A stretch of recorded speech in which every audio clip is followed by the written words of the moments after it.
and time for our Soapbox Social panel. BC's Commercial Vehicle Innovation Challenge. It's being investigated by the Auditor General after allegations were made that the accounting firm that runs the grant program is taking kickbacks. That is just one of the complaints made by Chase Barber. Chase is CEO of Edison Motors in Merritt. Here's some of what he told us this week. If our project wasn't eligible, was there better projects? What were the projects you were funding and how much were you funding them for? And they said, sorry, we're not going to be telling you that information or revealing that to the public till probably late summer. And we're like, you're not even saying who won?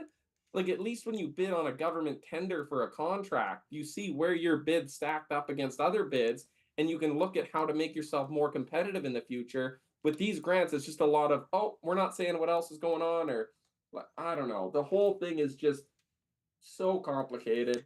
So that's Chase Barber, CEO of Edison Motors in Merritt. He was the one who posted about this on social media over the weekend, tens of thousands of hits on his posts. And let's explore this with our Soapbox Social panel now. Kyla Lee is a Vancouver criminal lawyer for Acumen Law Corporation, and Mo Amir is with me here in studio. He's host of the podcast, This is Van Color. Hello, you two. Hello, Gloria. Hello. Great to have you here. So, Mo, we had BC's Energy Minister Josie Osborne on the program yesterday. We put some of Chase's comments to her as well. He says he brought it to their attention late February. She agreed that's when she first heard about it.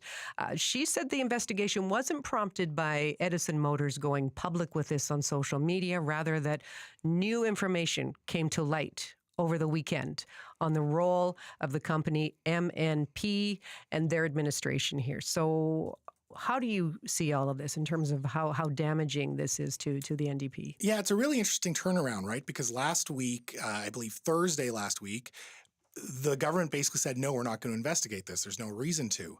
This video basically goes viral, and I believe it has over 1 million views if you add up Twitter and TikTok. I said tens of thousands. Yeah. Way more. No, it's huge, and it's a long video. It's an 8-minute video, so to have that many views, speaks to it. And so was there new information released, or did the viral video play a role in the government's decision-making?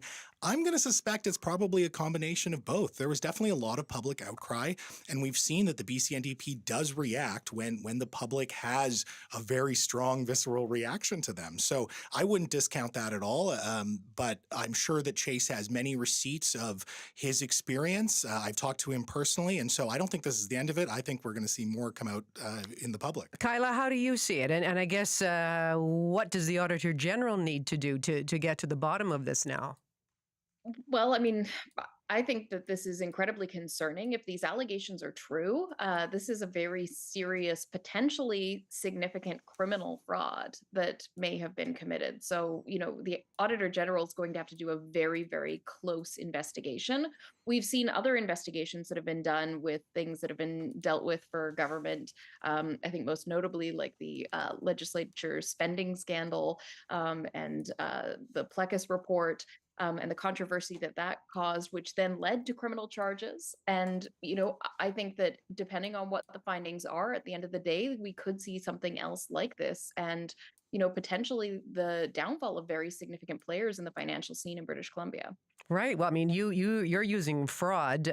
Chase told us earlier this week, he says at the very least it's conflict of interest here. And Mo, we've heard from MNP. They sent out a statement saying they are committed to full transparency and accountability for every public program we administer, and we welcome a government-initiated program review.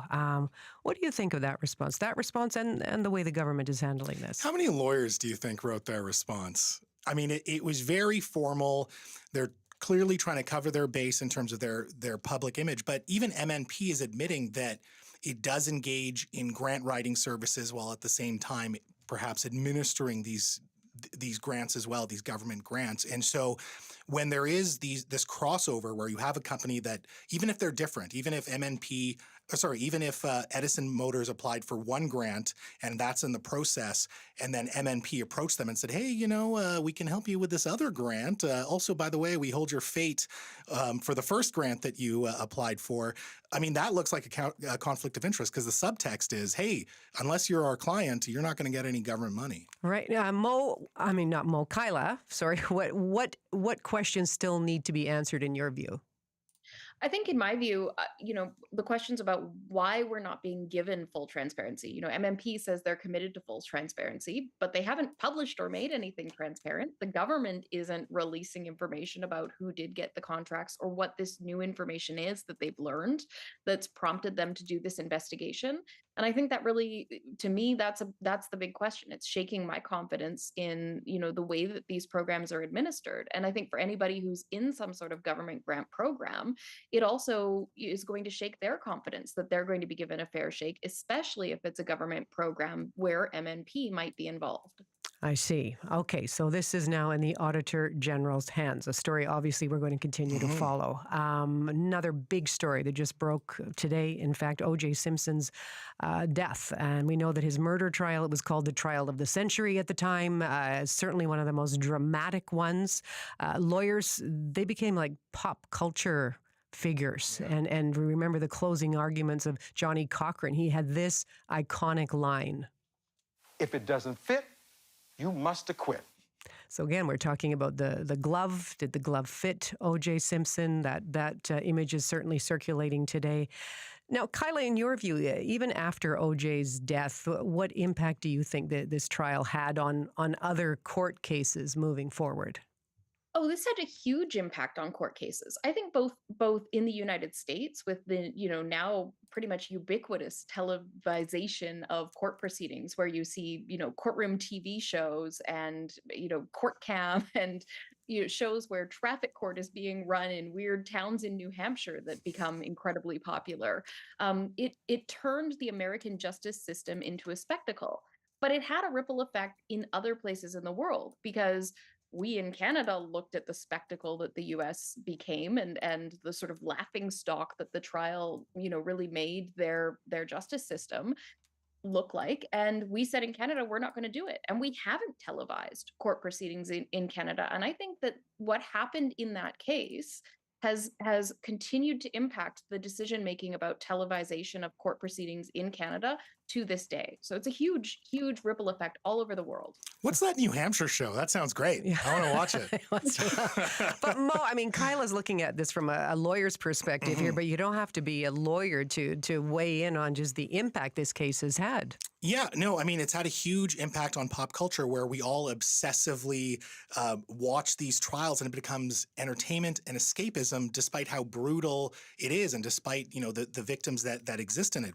And with that, we also get this sensational coverage and over-analysis. And even before social media, there were people that were really neck deep in this and analyzing everything. And suddenly everyone was an armchair prosecutor, an armchair criminal defense lawyer, an armchair investigator. And it kind of became entertainment. I mean, it is touching on what Kyla says, but this case, I think, certainly in my generation, became this idea that criminal proceedings can be entertaining and fodder, and certainly water cooler talk as well. Right. Well, and again, stepping back from it now from the legal perspective, Kyla, I mean, from a more pop culture standpoint here, what do you see in terms of just how big and enduring a figure O.J. Simpson has been?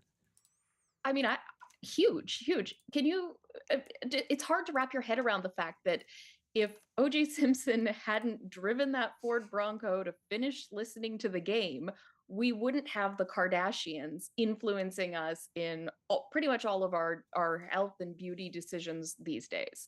Like, there is a direct line between what our pop culture looks like now and that singular event that united people in front of their TV screens. And the creation of these sort of social media icons, or people who are famous for being famous, OJ Simpson really started all of that. And that's, for whatever it's worth, kind of an interesting legacy to leave. You agree? Turning point? Yeah, it is. Remember Kato Caitlin, by the way? Yes. I feel like he's missing from the memes that I'm seeing on Twitter. No, I absolutely agree. It definitely was a turning point, and so many memories. I mean, I was in elementary school, and I do recall that a television was wheeled into our classroom to watch the verdict. I don't know if that was for our benefit as the students or for the teachers that really wanted to know on the spot, because you can't, there were no cell phones. You couldn't like check to see what happened. So it's one of those things that engrossed people. I think if you were alive during that time, or certainly can have memories of that time, there's memories that are entrenched in your mind. And we've seen docuseries, we've seen like TV dramatizations of this as well. So it's become almost its own business in a sense. Yeah, no, you're absolutely right on that. Okay, and I'm sure we're going to be getting a lot more OJ Simpson coverage coming our way on all of the networks over the coming days and weeks as well. But big news yesterday, the PNE released its lineup of all of the bands that are coming this summer to Hastings Park. Kyla, what of those acts jumped out to you? Who are you rushing to buy tickets to see? Bare Naked Ladies and Blondie. Really? They're my two top, yes. Okay, but it's an incredible list. What about you, Mo? Well, Gloria, since Kyla isn't here, are you free on August 28th? 28th? Who's playing? Well, Flo Rida, and here's my pitch. Glow Rida and Mo Rida watching Flo Rida. No Rida. It was meant to be. How can we lose? It was meant to be. How can we lose? Charlotte Cardin, though, I mean, it's an amazing lineup. It has something for everyone, I would say. Yeah. Yeah. But bringing it Blondie? Yeah. I mean, come on. Call me. Call me. Call me 28. I will. Okay. I will. For Flo For Rida. Flo Rida. Thanks, you two. Take good care. Thanks, Gloria. Okay, that's our Soapbox Social panel. Mo Amir is the host of This is Vancouver podcast. Kyla Lee is criminal lawyer for Acumen Law Corporation. They join us every Thursday here at On the Coast.